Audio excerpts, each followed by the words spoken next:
Hi, good afternoon everyone. Thank you for joining me for today's webinar on negotiating managed care contracts for small practices. My name is Leila Kasim and I'm the Associate General Counsel and Client Advocate at MTBC. So I've tried to make this webinar as simple as possible. The goal here is to provide you with a general understanding of managed care contracts and hopefully to provide some guidance on how you may be able to negotiate these complex agreements. Before I start, let me tell you a little bit about MTBC. So MTBC was founded in 1999. It currently serves 60 unique medical specialties in 42 states. We have over 2,000 employees and we are operating 24/7. Last year was a big year for us. In July 2014, we went public and are listed on NASDAQ. We ranked among the Deloitte Technology Fast 500 and we're an Inc. 500,000 company. Besides being public, we also have a global presence and have 3 international offices. Let me give you an overview of the webinar. Firstly, I'm going to talk about managed care contracts, some of the basics, a little background, history, and just some general points you should keep in mind before you even approach these contracts. Secondly, I'm going to talk about when to negotiate with managed care organizations. Here I'll talk about a few factors you should take into account before making the decision whether you're ready to negotiate with MCOs or not. Lastly, I'm going to try to arm you with some strategies that you may be able to use to position yourself while negotiating with a managed care organization. So what is managed care? While researching, I came across a lot of definitions, but one of the definitions that I really liked is the following, and I would love to share it with you. Managed care involves efforts to coordinate, organize, and rationalize the delivery of healthcare services and supports in a manner designed to improve service access and quality while avoiding unnecessary expenditures. Here you will see some basic themes of what managed care really is about. You're trying to provide healthcare service at an efficient cost. At the same time, you're trying to control the amount of services that are being provided. Let's look at the history of managed care. It emerged in the 1930s in response to the growing cost of medical services in the United States. At that point, employer-based health insurance was becoming really popular, and so commercial insurers and large employers came to recognize the advantages of offering managed care. It not only controlled the cost, but it also controlled the quality of health services that was being provided. Although managed care began in the private sector, it eventually spread to publicly financed health programs. The federal government did not begin regulating Medicaid managed care arrangements until the 1970s, and the introduction of managed care as a formal Medicaid option did not come about until 2 decades later with the introduction of Medicare Advantage program. Some of the things that you should keep in mind about managed care contracts is that there are several different kinds of contracts such as HMOs, PPOs, etc. They're also drafted by the payer, the MCO, and so the terms will most probably be in the best interest of the payer. However, you should not be discouraged by that. MCOs have reps for each region and you can always get in touch with them, get to know more about your program, about the fee schedule they're offering, about where the MCO stands in the market, and they'd be happy to provide you with all of those details. So you should always look into your region and see the rep for the MCO that you're trying to contract with. Keeping this in mind, it's important to determine whether your practice is in the best position to negotiate a contract. Here I'll talk about a few factors you should take into account when you're deciding whether you want to negotiate with the MCO or not. Firstly, ask yourself, does it make financial sense? Here, do a cost-benefit analysis. Assess how much payment you're getting out of a certain payer. And also assess how much risk you're willing to accept. If you're a smaller practice, if you're a single physician, you probably are not willing to accept a lot of risk, and maybe it's just better for you to stay out of a contract with the MCO. Also, draw on your strength. Look at the market. Are you a specialty, or are you just one of the many providers that the MCO has contracted with? If you're a specialty, that will actually go in your favor a lot, especially if you are a small practice and you are dealing with a particular specialty. Also look at your location. If you are in an urban location where there are many other providers like you, then it might not make sense for you to negotiate because you won't have that much leverage. However, if you're in a location where there aren't many providers like yourself, then you can leverage your position and draw on the strength of your position to negotiate favorable terms. Also do some research and evaluate different organizations before initiating negotiations. Some of the factors you can keep into account while doing this is the MCO's market position, the plan's performance, and you can take a look at last year's performance and this year's performance. Also look at the gross revenues of the pair, compare on a per member per month basis, and lastly look at what the growth plan is. Forecast membership for that year, plans for new product, any anticipated changes in premium requirements. Let's talk strategy. If you have decided that you want to negotiate, then you have to set goals for this negotiation. And the best advice I can give here is that you should choose your battles wisely. One of the most important rules here would be that you should know yourself. The first thing you should find out is what is the rate of return from a particular insurance company or from the MCO that you're trying to negotiate with. Here I'm happy to share that MTBC clients do have some tools at their disposal that they can use to figure this out. What you see here right now is just a general Practice Pro dashboard. Here you can see the total agings right on the front page, and to the bottom right you can see the month-to-date financial summary that you are getting from the insurance companies collectively. More relevant to you is the business intelligence icon on the top right. If you click on that, you'll see the following screen. Here under financials, you'll get to see different graphs that will give you a lot of information regarding the amount of reimbursement that you're getting from some insurance companies for certain procedures. If you look at the middle, the first row, the middle graph, month-to-date encounter volume, here it tells you information on number of patients you're treating, and if you click on details, you can actually see a breakdown of these particular encounters in respect to location and providers.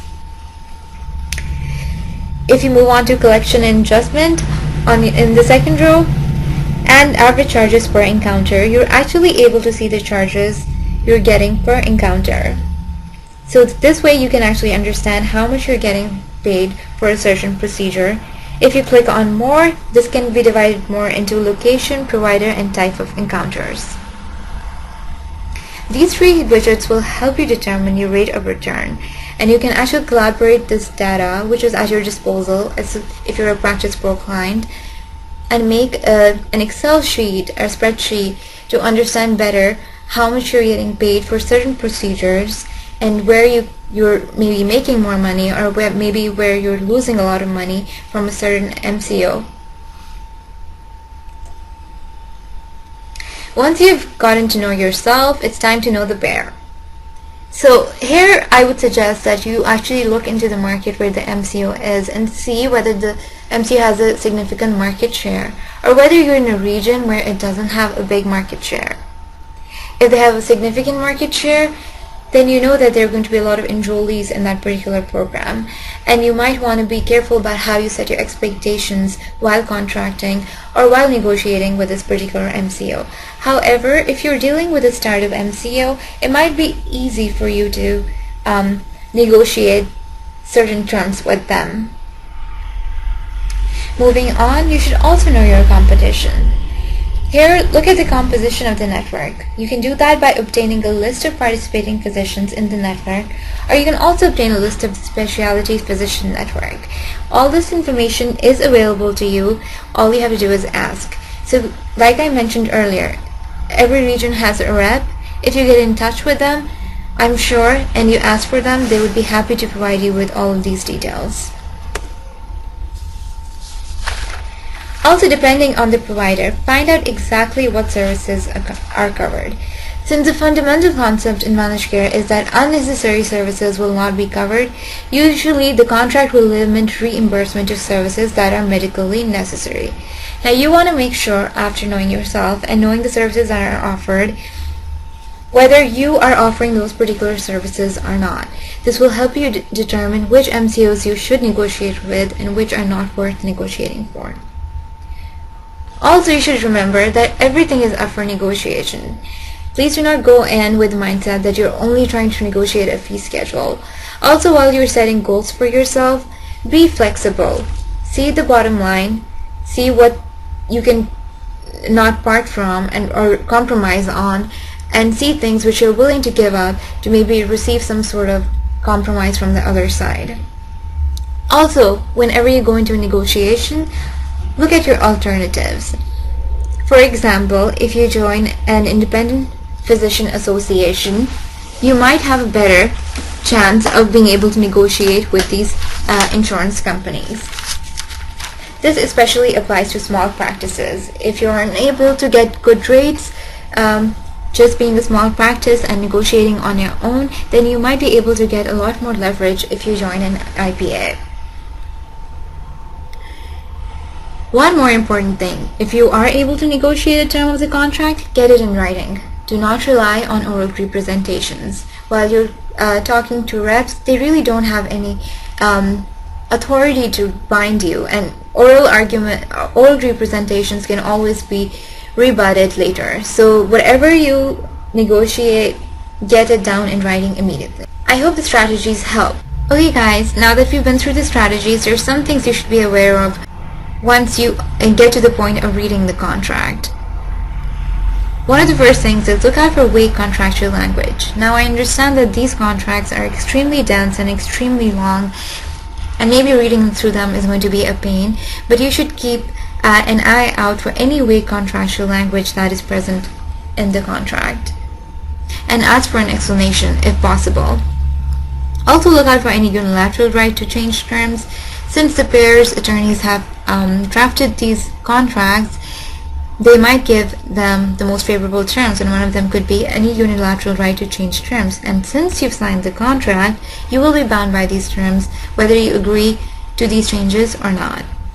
Also, look out for the termination clause. Some contracts may be renewed automatically and some might not. So pay close attention to this. And this goes back to unilateral right also. Sometimes payers might just have a unilateral right to terminate these contracts on their own. Or there might possibly be a fee that you should maybe take a look at. If you're unhappy with it and need to terminate early, you might be hit by a fee.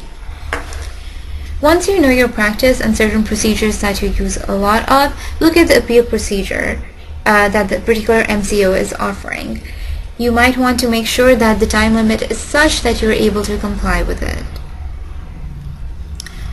Since you'll be working on the MCO's fee schedule, you have every right for a full disclosure of the fee schedule that they're offering.